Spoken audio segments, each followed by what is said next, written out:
कैसे हो? बढ़िया। हाँ वॉकिंग के लिए। कुछ नहीं, ये विसर्जन है ना। अच्छा। ननद आए है ना, सुबह से मैं बोली चलो थोड़ा देखने के लिए। नया ब्रिज भी दिखाने का। हाँ चलिए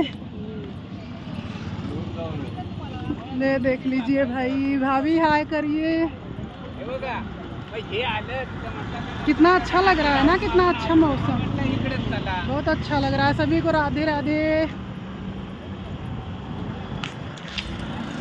ये देखिए मैं अपने फ्रेंड के साथ कर रही हूँ वॉकिंग, बहुत दिन के बाद ना भाभी?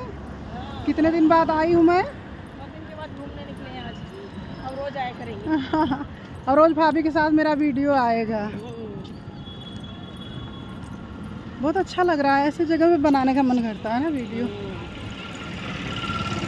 इतना मस्त व्यू है।